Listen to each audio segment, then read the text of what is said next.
국민의힘으로서는 안 좋은 거고요. 아무튼 이게 국민의힘 안에서 나오는 얘기인데 이 장동혁 대표가 이재명 대통령하고 민주당을 너무 세게 도와주는 것 같다. 뭐 이런 얘기들을 수근수근 이렇게 합니다. 제가 봐도 그런 면이 좀 있어요. 그래서 야 이거 계속 이렇게 되면 이제 민주당이 사실 여러 가지 문제가 많은데 전혀 견제가 안 되고 있거든요. 뭐 그 얘기 좀 이따 해야 되겠습니다만. 진짜로 걱정입니다. 참 이거 뭐 저는 뭐 비판적인 기사를 써봐야 장동혁 대표가 별로 들을 것 같지는 않고. 제가 19일 날 저녁에 장 대표랑 통화를 했어요. 예. 통화를 했는데 저한테 이렇게 얘기하더군요. 내일은 소위 그 절연과 관련돼서 기대하는 내용의 메시지를 내기는 어렵다. 예. 소위 말하는 자기에 대한 비판 세력들이 기대하는 메시지를 내지는 못할 것이다. 그러면서 하는 말이 어쨌든 윤석열 계엄 문제에 대해서는 저희가 사과를 드렸고 그리고 계엄은 잘못된 것이다. 그래서 또 계엄 해제하는 투표에 들어간기까지 한 그런 입장에서 그건 분명히 말씀을 드린 거고 그리고 그런데 이제 어쨌든 이제 국민의힘 소속 1호 당원으로 대통령까지 되신 분이 저렇게 그 재판을 받고 지금 저 탄핵돼서 저렇게 있는데 1심 선고가 나오자마자 등에 칼 꽂기는 내가 할 수 없다. 이런 식의 얘기를 하더군요. 예. 그래서 뭐 월요일마다 여러분을 찾아뵙는 성한용 한겨레 신문 선임기자, 허민 문화일보 전임기자 나오셨습니다. 어서 오십시오. 네, 안녕하십니까. 네, 안녕하세요. 예, 성한용 기자의 오늘 한겨레 신문에 실린 칼럼 잘 읽었습니다. 감사합니다. 장동혁 국민의힘 대표를 겨냥해서 쓴 글이었는데 뭐 못 읽으신 분들 한번 꼭 읽어보시기 바라고요. 성한용 기자가 그 글을 쓴 그 기본적인 취지 이유는 뭡니까? 뭐 안타까움이죠. 우리나라 보수 정당이 뭐 우리나라 근대화라든가 민주화에 굉장히 기여가 많은 정당인데 뭐 이제 일단 굳히기 하고 그다음에 뭐 중도 확장 뻗는다 이렇게 알고 있었는데 여러 계기를 계속 놓친 것 같아요. 비상계엄 1년 때도 놓치고 1심 선고 때도 사람들이 뭔가 좀 이제 단계적으로 시작하겠다 했는데 정 반대로 네. 전륜이 아니고 뭐 수호 쪽으로 이렇게 가니까 당내에서도 반발들을 하고 근데 이렇게 되면 이게 이제 그 야당만 문제가 아니고 사실은 여당의 폭주를 제어할 데가 없어지거든요. 전 그 균형이 무너지는 지점이 좀 굉장히 실제로 걱정이 됩니다. 우리나라 정치 전체가 좀 나빠질 가능성이 있는 것 아니냐. 아직은 이제 지방선거까지 한 100일 남았으니까 좀 더 지켜는 보도에 아무튼 기본적으로 전 좀 이렇게 좀 안타깝고 걱정이 된다 이런 심정을 가지고 있습니다. 오늘이 지방선거 꼭 100일 전이다 이런 기사가 오늘 많이 나왔는데 말이죠. 그러면 여기서 정말 궁금한 게 있잖아요. 성한용 기자는 그런 인식을 갖고 있는데 그러면 장동혁 대표가 그래도 제1야당의 대표인데 지금 현재 상황 그렇게 자기가 이야기를 하면은 이런 뭐 언론의 우려, 당내 비판의 목소리가 있을 걸 알면서도 왜 윤석열 전 대통령과의 절연이 아니라 오히려 같이 가겠다는 인식을 담은 입장문을 발표했는지 그게 왜 더 도움이 된다고 생각했는지 그걸 한번 얘기해 볼까요? 성한용 기자는 왜 그랬다고 생각했습니까? 저도 잘 모르겠어요. 이게 뉴노멀이라는 설도 있고 우리 기존 정치부 기자 너무 오래 한 사람들은 이게 분석이 정확지 않은 측면이 있기 때문에 자신은 없습니다. 그런데 뭐 동아일보의 청광함 씨가 칼럼을 썼는데 제목 자체가 장동혁 대표는 왜 그럴까? 예, 이게 제목이. 저도 읽어봤습니다. 근데 뭐 가스라이팅설도 있고 뭐 선거 전략에 따른 거다. 고정 지지층만 결집하면 지방선거는 투표율이 낮기 때문에 이길 수 있다. 그다음에 세 번째는 이제 지방선거 포기하고 당권을 지키려는 것 같다. 이런 걸 쓰면서 근데 이게 다 말이 좀 잘 안 되는 것 같다. 이렇게 비판적으로 썼더라고요. 뭐 저도 이런 것들이 좀 복합적으로 작용하고 있는 것 아닌가. 여기다 하나만 좀 더 한다면 전에 몇 차례 말씀드린 적이 있는데 좀 강성 당원들하고 지지층 이라는 호랑이 등에 올라타서 못 내려오고 있는 것 아닌가. 너무 휘둘리는 것 아닌가. 예. 저도 이제 그 정도로 보고 있습니다. 호랑이 등에서 내려오는 순간 본인이 물러 죽을 수 있는 거죠. 자 그러면 허민 기자는 왜 장동혁 대표가 그런 선택을 하리라고 미리 예상을 하셨을 것도 같고 어떻습니까? 장동혁 대표가 저렇게 입장을 발표하고 나면 분명히 기대했던 많은 사람들이 왜 그러지? 제1야당 대표가 그럼에도 불구하고 장동혁 대표가 왜 저 선택을 했는지 그 이유가 어디에 있다고 보십니까? 장동혁 대표가 그 입장문을 발표한 게 2월 20일일 겁니다. 예. 아마 윤석열 전 대통령에 대한 1심 선고가 19일 날 있었고요. 그렇죠. 그날 이제 입장 발표가 있느냐 마느냐 하다가 안 냈고 20일 날 발표를 했거든요. 제가 19일 날 저녁에 장 대표랑 통화를 했어요. 예. 통화를 했는데 저한테 이렇게 얘기하더군요. 내일은 소위 그 절연과 관련돼서 기대하는 내용의 메시지를 내기는 어렵다. 예. 소위 말하는 자기에 대한 비판 세력들이 기대하는 메시지를 내지는 못할 것이다. 그러면서 하는 말이 어쨌든 윤석열 계엄 문제에 대해서는 자기가 사과를 드렸고 그리고 계엄은 잘못된 것이다. 그래서 또 계엄 해제하는 투표에 들어간기까지 한 그런 입장에서 그건 분명히 말씀을 드린 거고 그리고 그런데 이제 어쨌든 이제 국민의힘 소속 1호 당원으로 대통령까지 되신 분이 저렇게 그 재판을 받고 지금 저 탄핵돼서 저렇게 있는데 1심 선고가 나오자마자 등에 칼 꽂기는 내가 할 수 없다. 이런 식의 얘기를 하더군요. 예. 그래서 뭐 그렇다고 이제 저는 이제 알아들었고 그래서 저는 예상을 했습니다. 저는 그렇게 예상을 했는데 제가 이제 좀 논의의 좀 다양성을 위해서 예. 제가 이제 장동혁의 입장에서 좀 빙의를 좀 해볼게요. 예. 예, 제가 취재한 걸 바탕으로 예. 해서. 빙의 오늘 서한영 기자가 쓴 표현 아닙니까? 예, 그거 제가 잘 예, 재밌게 예. 읽었고 또 청강함 씨 동아일보 그 칼럼도 제가 잘 읽었는데 청강함 칼럼은 그냥 뭐 지식인이 이제 뭐 책상에 앉아가서 쓸 수 있는 뭐 이렇게 여러 가지 상상 수준의 이제 칼럼인 것 같고 성 선배가 마지막에 얘기한 네 번째 요인 있잖아요. 강성 지지층의 호랑이 등에 올라탔기 때문에 예. 내려오기가 어렵다라고 하는 건 굉장히 설득력 있는 논리인 것 같아요. 그거는. 근데 저는 뭐 그걸 깔고 바닥에 예. 깔고 장동혁 대표는 올 들어 제가 이거는 또한 제가 내일 허민의 정치 카페 문화일보에 미리 보는 예. 정치 카페. 에 나오는 그 주제이기도 한데 장동혁 대표는 올 들어 최소한 3번 윤석열 절연과 관련된 메시지를 냈다. 예. 저는 그렇게 생각을 합니다. 첫 번째는 1월 7일 그 당 혁신과 관련된 정치 혁신과 관련된 기자회견에서 그죠? 과거를 되풀이하지 않겠다. 그리고 소위 이제 이 법정과 역사에 맡기고 그다음에 탄핵의 강을 건너서 예, 예. 미래로 가겠다 이제 이렇게 얘기했고요. 근데 두 번째는 지난주 2월 10일이죠. 제 문화일보 유튜브 허민의 뉴스쇼. 예. 단식 후 처음으로 언론 인터뷰에 응한다라고 얘기를 하면서 그때 얘기한 것이 정치는 미래를 짓는 일입니다. 이렇게 얘기를 하면서 그 전한길 씨의 그 질문 윤호계인과 너 같이 할 수 있느냐 없느냐 질문에 예. 대해서 내가 물었더니 뭐라고 답한지 기억하세요? 혹시 보셨을 텐데 제가 말씀을 드릴게요. 윤어게인이 장동혁 나한테 같이 하라고 요구하지 말고 너희가 장동혁 나와 같이 예, 해달라. 기억납니다. 너희가 나랑 같이 하는 거지 내가 너희랑 같이 하는 게 아니다. 이 얘기는 상당히 의미 있는 얘기라고 좀 받아들였습니다. 그런데 그거에 대해서 집중적으로 분석하고 이것이 상당히 가시가 있는 얘기다라고 하는 거를 지적하는 언론은 뭐 거의 없었다고 저는 생각을 하고요. 세 번째로는 이 바로 윤석열 1심 내란 선고 다음 날 20일 날 입장 발표문에서 그런 얘기를 합니다. 윤석열 대통령의 이름을 팔아서 말하자면 장사 비슷하게 하는 예. 사람들, 부류들, 세력들 그리고 또 때마다 그냥 뭐 계속 사과하라 절연하라 하면서 절연팔이하는 세력들 이 두 세력 모두 다 절연 대상이다 이렇게 얘기를 합니다.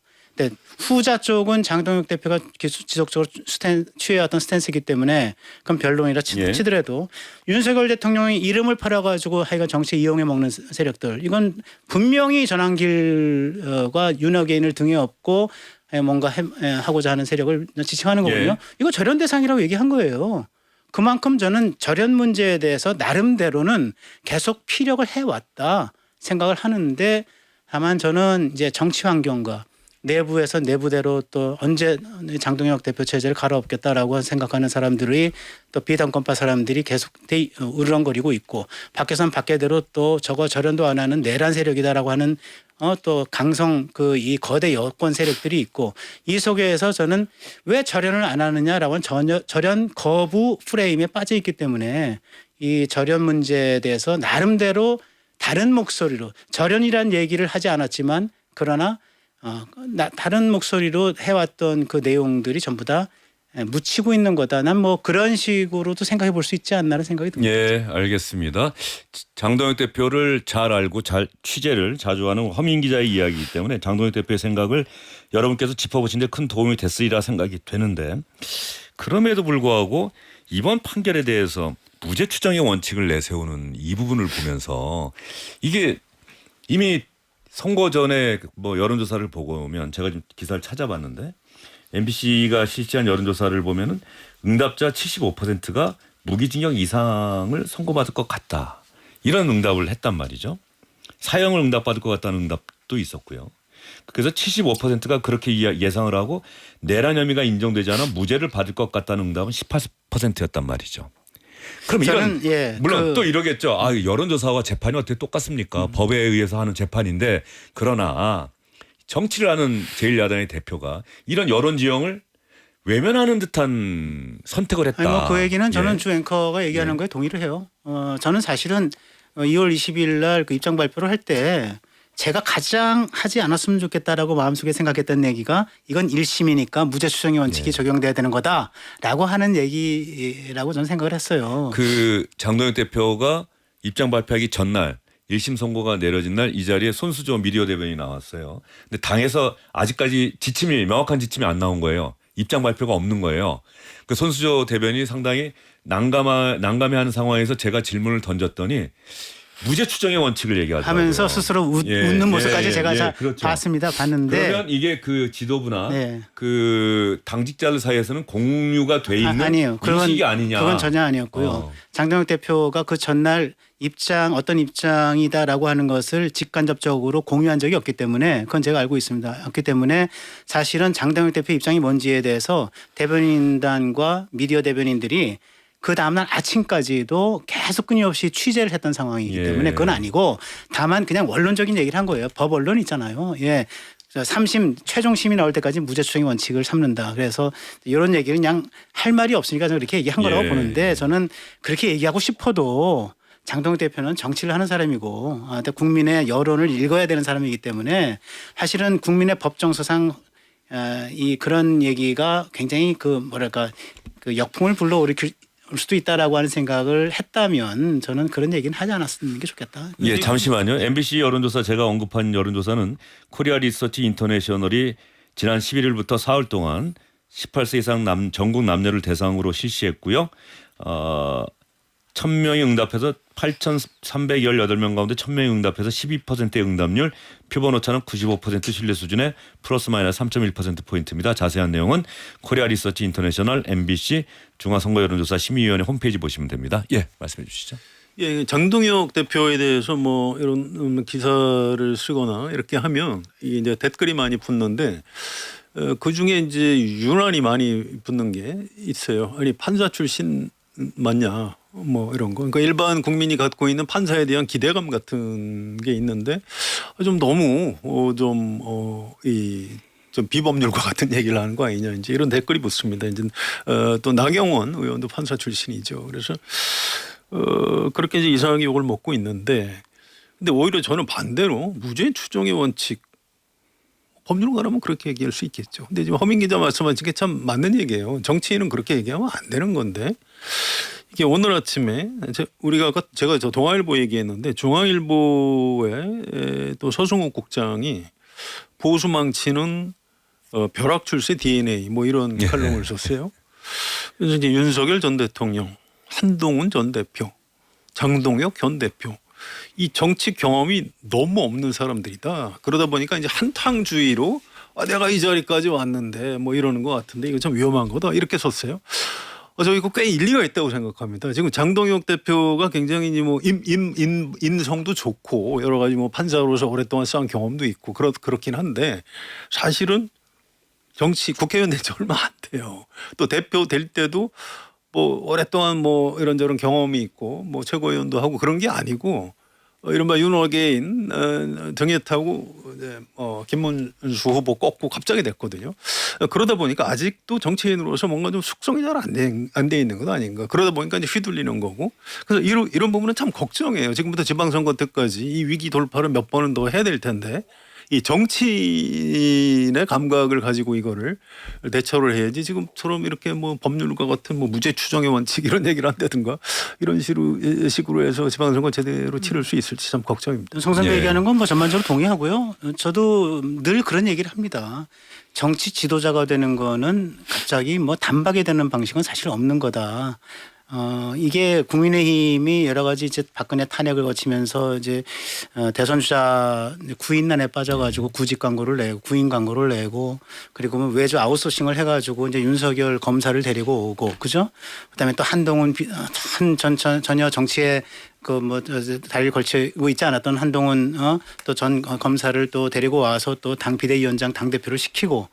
그다음에 이제 1.5선 이제 뭐 길껏해야 3년 한 반 정도 밖에 안 되지 않은 장동혁 정치인을 또 이렇게 벼락출세시키고 이랬던 건데 저는 정치 지도자가 되는 길은 결국은 정치 학교에서 광의의 정치 학교에서 끊임없이 배우고 넘어지고 다시 일어나고 그러면서 훈련받고 거기서 검증받고 또 성과를 내고 그런 것이 차곡차곡 쌓여서 정치 지도자의 길을 걸어가는 생각을 하는데 예. 그렇지 않은 데서 오는 이 결정적 시기에서의 실수, 결정적 시기에서의 오판 같은 것들이 결국은 그 정치인 그 자신은 물론이고 소속된 집단마저도 이게 참 힘들게 할 수 있다라고 하는 생각에 대해서는 전적으로 동의를 하고요. 네, 맞습니다. 그 말씀 듣다 보니까 87년에 민주화 이후 그 직선제 개헌이 돼서 다시 직선제가 부활한 이후에 국회의원을 하지 않은 대통령은 단 한 명도 없었던 것 같습니다. 그러니까 국회의원을 왜 하려고 했느냐. 이재명 대통령도 얼마 안 했지만 국회의원을 하려고 했고 국회의원을 하려고 하는 이유가 분명히 있을 거예요. 또 당 대표를 하려고 하는 이유가 있을 텐데 당 대표와 국회의원을 하는 이유가 대통령이 되기 위한 어떤 사전의 준비의 가장 핵심적인 부분이 아닌가. 박정희 전 대통령 국회의원 안 했고요. 쿠데타로 정권 예. 잡았으니까. 그다음에 그 최규화 전 대통령 이분도 국회의원 안 했죠. 지금 말씀 1987년 저는 이후 87년 이후죠. 민주화 체제 예, 이후로 저는 이제 옛날부터 예, 예. 보는 겁니다. 그다음에 이제 전두환 예. 전 대통령 이분도 이제 대통령 안 했어요. 그다음에 이제 윤석열 국회의원 안 했죠. 예, 예. 국회의원 예. 안 했죠. 그러니까 처음에 우리나라 초대 이승만 박사부터 지금까지 해서 이렇게 국회의원을 안 한 분들이 다 지금 뭐 평가가 다 엇갈리겠습니다만 이 정치적으로는 좀 문제가 있었던 거예요. 그래서 다행히 이제 장동혁 대표는 이제 국회의원을 했던 사람이기 때문에 이제 4년 돼 가는 거죠. 그렇죠. 예, 예, 3년 예. 앞으로 이제 뭐 네. 대통령이 돼도 잘 할 겁니다. 근데 문제는 지금 당장 이제 지방선거나 이런 걸 어떻게 치를 것이냐. 이게 오늘 조은희 의원이 그 의총에서 말을 제대로 못했던 모양이에요. 그래서 페이스북에다 뭐 글을 올렸는데 2018년 서울 시내 구청장 25개 중에 서초구청장 본인만 당선되고 24개가 예. 다 졌다는 예. 거예요. 그러면서 지금 큰일 났다. 지금 상황이 이런 것 같다. 아주 애절하게 썼더라고요. 그래서 이게 결국 정치라는 건 선거에서 승패, 전국 선거에서 승패로 판단, 어떤 평가를 받는 건데 이게 장동혁 대표가 혹시라도 지방선거에서 내가 져도 뭐 혹시 서울시장이나 부산시장 한 군데 정도만 뭐 건지면 내가 이 강성 지지층 지지를 받기 때문에 내가 버틸 수 있지 않을까 이렇게 생각하시는지도 모르는데 제가 감히 말씀드리자면 그건 그렇지가 않습니다. 지방선거 결과에 대해서 100% 대표가 예. 책임을 져야 돼요. 알겠습니다. 지금 방금 그 말씀하셨으니까 장동혁 대표가 오늘 뭐 공천 관련한 이야기를 한 모양이에요. 그리고 아마 당 대표 이름을 파는 사람은 절대 공천 안 될 거다 이렇게 강조를 했다는 거 한번 들어보겠습니다. 서약서 내용에 포함된 것처럼 저희들은 깨끗한 공천을 실시하겠습니다. 그리고 누구도 전국에서 당대표의 이름을 팔면서 표를 얻으려 하거나 공천을 받으려 하는 사람을 과감하게 공천에서 탈락시켜 주십시오. 실력이 아니라 능력이 아니라 돈으로 공천을 받으려 하는 사람들이 있다면 과감하게 공천에서 탈락시켜 주십시오. 예.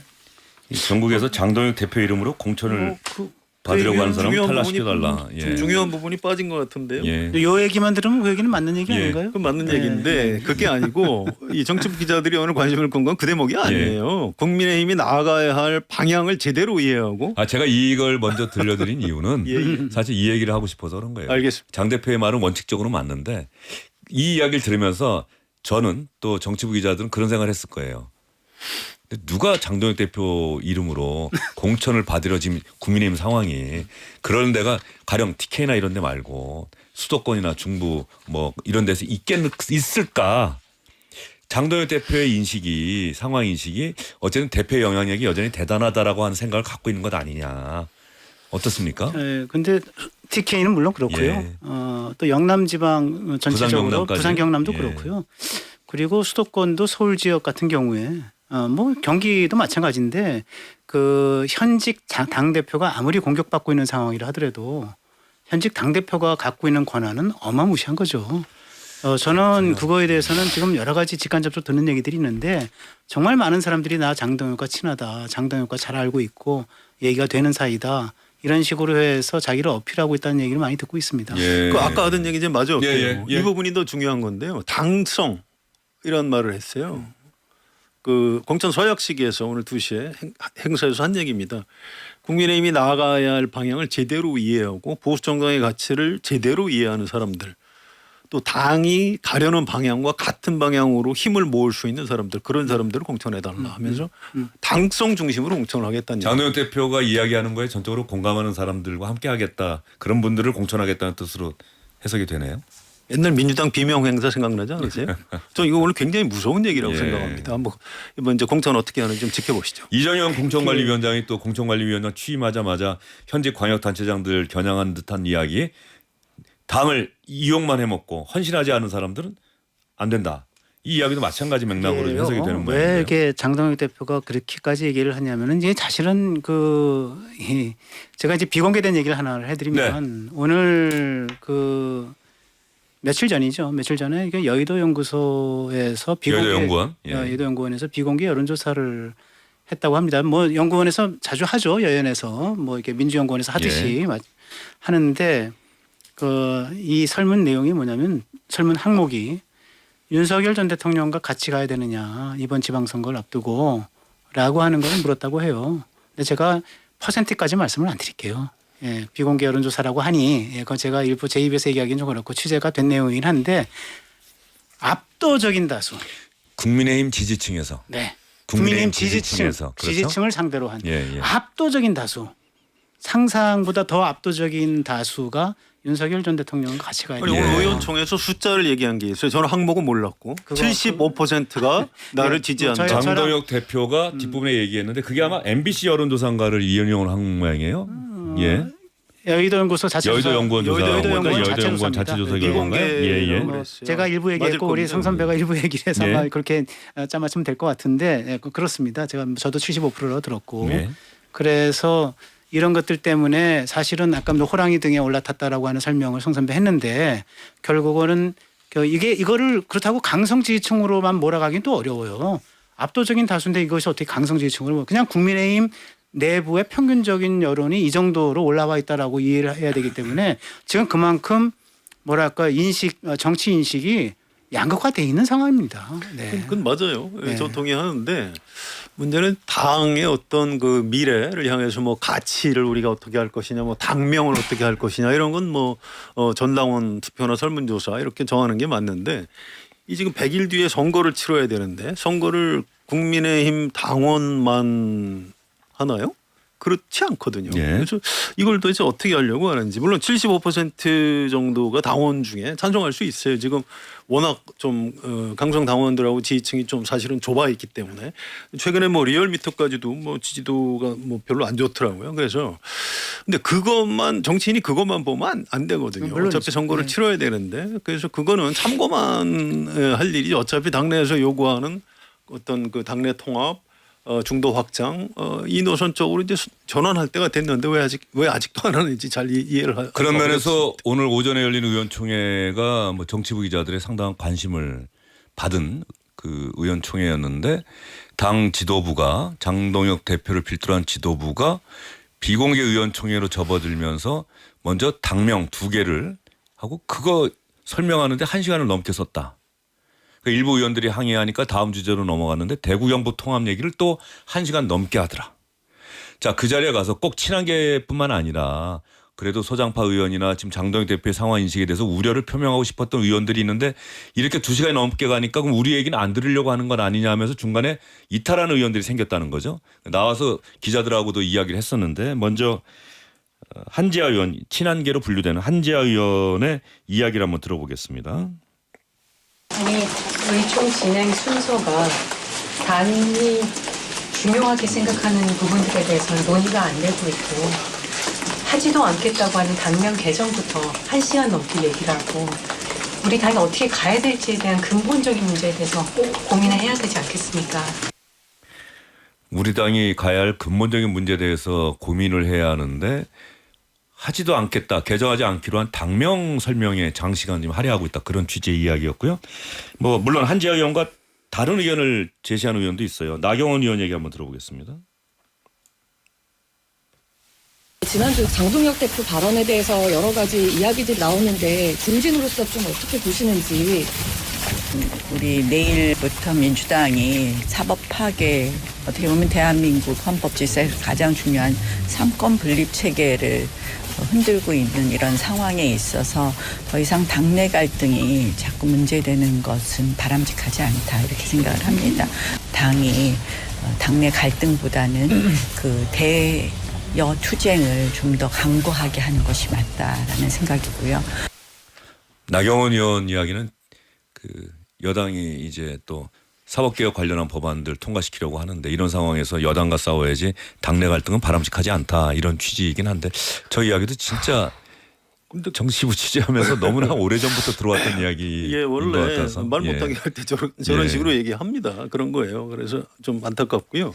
조은 의원은 이걸 아예 입틀막 의원총회라고 표현을 SNS에 올렸더라고요. 예, 오늘 현장에서 벌어진 거는 이제 의원들이 다 점심시간에 약속들이 있지 않습니까? 그렇죠. 근데 시간을 넘겨서 계속 하다 보니까 다 빠져나가고 한 30명도 안 마지막에 한 남았었죠. 30명 정도. 10명까지 10명이요. 예. 예, 예. 그래서 이건 이제 이건 원내대표가 좀 생각을 해보셔야 돼요. 어쨌든 당내에서 의원들이 할 얘기가 있는데 이런 식으로 딴 얘기부터 쭉 하고 이 시선 돌리기죠. 뭐 이렇게 해서 뭐 사실상 말 못하게 하고 의원들이 따로 페이스북에 뭐 글 올리고 SNS에 올리고 또 이렇게 인터뷰 따서 뭐 얘기하고 이러면 이게 내부에서 지금 벌어지고 있는 갈등 내용이 전혀 뭐 계속 옮아가는 수밖에 없어요. 이게 가능할까요? 이게 반드시 터집니다. 이건 좀 한번 생각을 다시 해보세요. 그런데 지금 쓰신 것처럼 국민의힘 내부에서는 가령 장동혁 대표의 그런 선택과 판단에 대해서 반대하는 의원들이 뭐 공개적으로 장동혁 대표 사퇴를 촉구하고 나설 동력도 이럴 바엔 차라리 당을 쪼개 나가서 우리가 허허벌판 광야로 나가서 새롭게 시작하겠다고 할 동력도 없고 이게 지금 근본적인 문제는 그거 아니냐라고 하는 상황인식에 공유하시는 분들이 많은 것 같은데 사실은 좀 장동혁 대표 그게 또 장동혁 대표가 이렇게 또 밀고 나가는 하나의 추동력이 될 수도 있을 것 같아요. 그래봤자 어차피 못 나갈 거다. 큰 소리 못 낼 거다. 뭐 이런 판단이 있는 건가요? 실제로 그 예상하기에는 오늘 의원총회가 뭐 굉장한 정도의 이 지금 풍비박산나는 의원총회가 될 거고 장동혁 대표에 대한 사퇴 촉구와 물러나라는 목소리가 강경한 목소리가 마구 쏟아질 거로 예상이 됐는데 물론 의제를 죄송합니다. 당명 개정을 이제에 대해서 이제 지도부가 모았던 예. 의견을 설명을 하는 이제 그것도 사실 중요하지 않은 이슈는 아니거든요. 근데 안 하기로 했다니까 사실 그걸 그런데 안 설명할 하기로 한 이유는 거를 없죠. 의총에서 추인을 받아야 되는 예. 것도 사실이잖아요. 그러니까 저는 뭐 이걸 모응하고 싶은 생각은 전혀 없는데 예.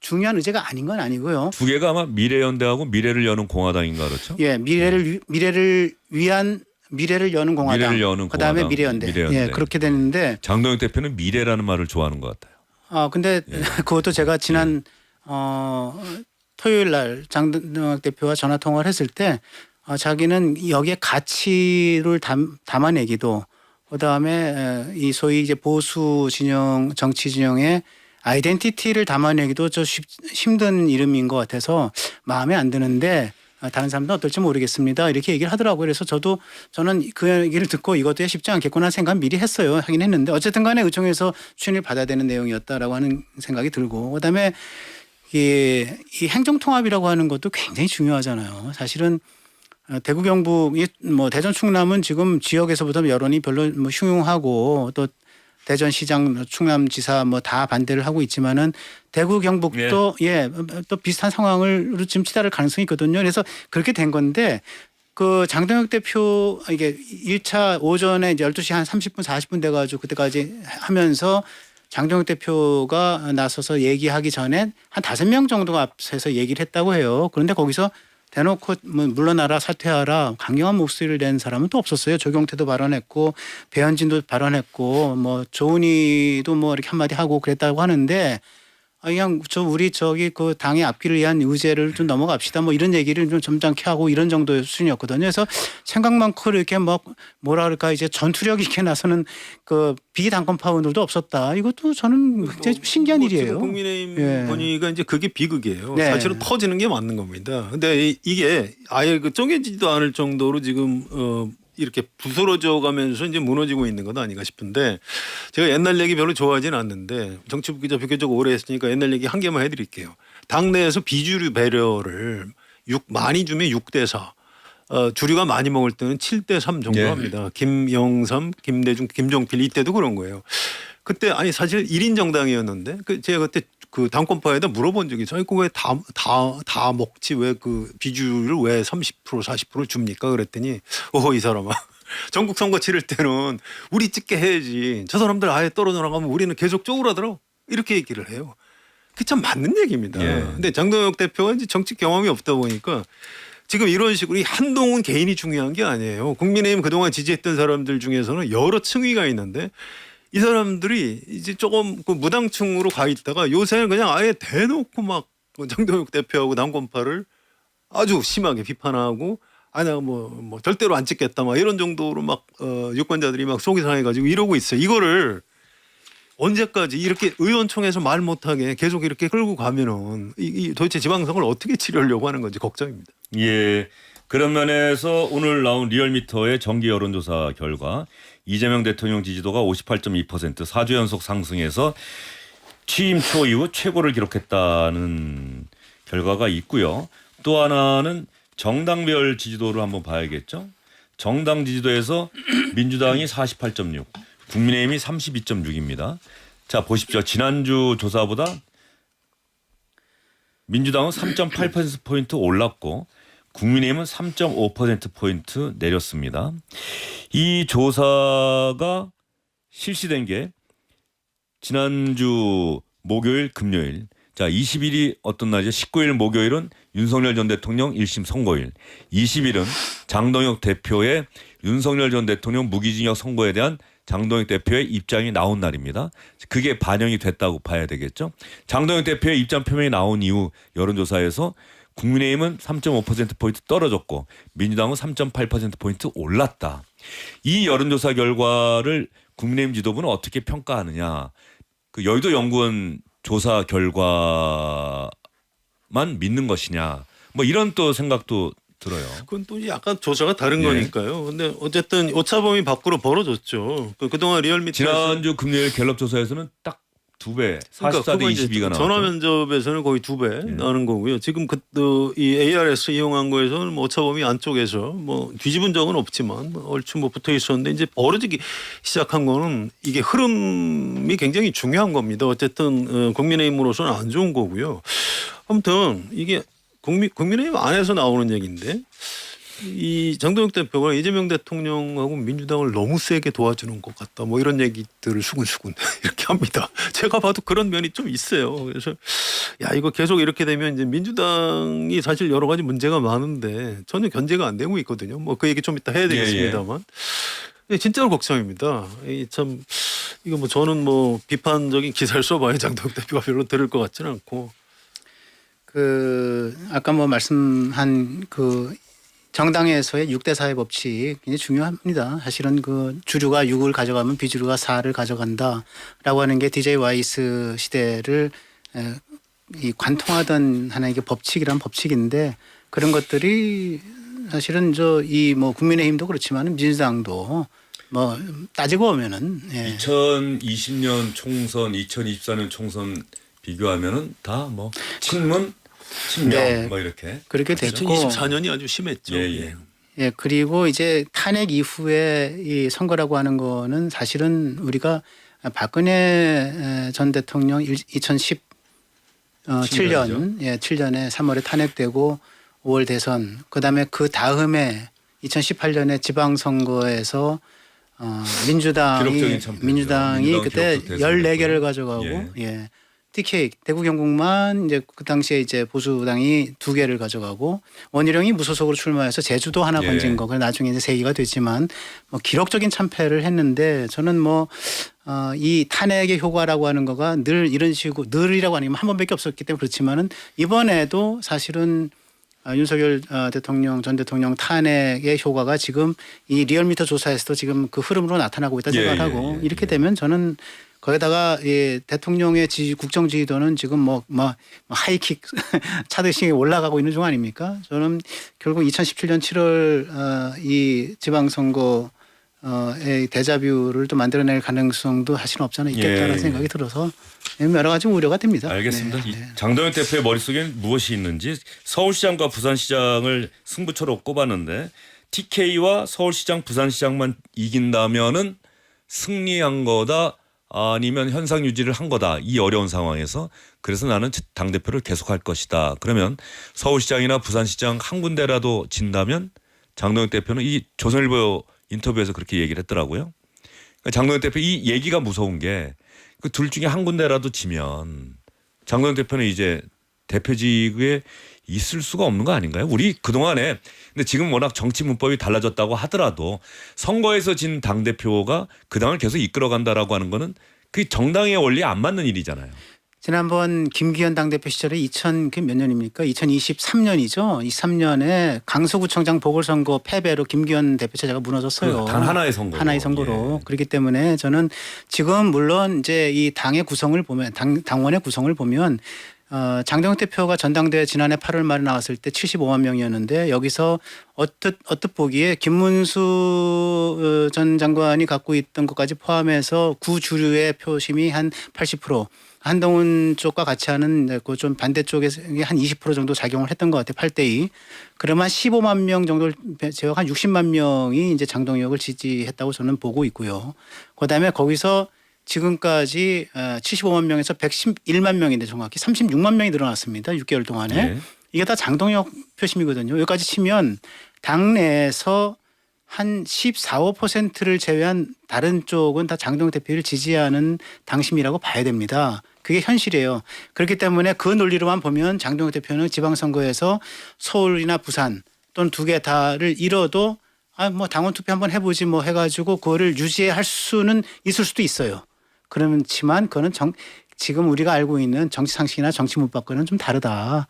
예, 그럴 정도의 대패를 한다면 저는 당대표직을 유지하기는 쉽지 않을 거다. 그렇죠. 네, 저는 그렇게 생각을 합니다. 알겠습니다. 지금 양당이 다 권리당원이 거의 100만 명 넘어갔다는 거 아닙니까? 당원 수가 어쨌든 총 당원 수가 국민의힘은 책임당원이라고. 책임당원이요. 책임당원인데 예. 111만 명이 111만 되더라고요. 명. 예. 예. 그런데 전국에 지난 대선 때 전국 유권자 수가 4,400만 명입니다. 100만 명도 대단한 숫자인 건 분명합니다만 유권자는 4,400만 명이다. 100만 명의 당원의 뜻이 곧 국민의 뜻이다라고 하는 그 논리를 우리가 많이 듣는데 생각해 보면 당원의 생각과 다른 유권자들이 얼마든지 훨씬 더 많을 수도 있다. 근데 이걸 다 알면서도 애써 그렇게 이야기하는 거겠죠? 일단은 이 드러나는 그 강성 여론이 일단 눈에 확 잘 보이고 잘 들리고 그럴 수밖에 없어요. 그런데 당원보다 훨씬 더 많은 분들이 지지층이거든요. 그래서 이 지지층 민심 이반, 그러니까 당심하고는 약간 다른 거죠. 당원이 아닌 사람들 중에서 숫자가 훨씬 많은데 그 부분에 대한 고려가 좀 부족한 것 아닌가 이런 걱정은 있습니다. 알겠습니다.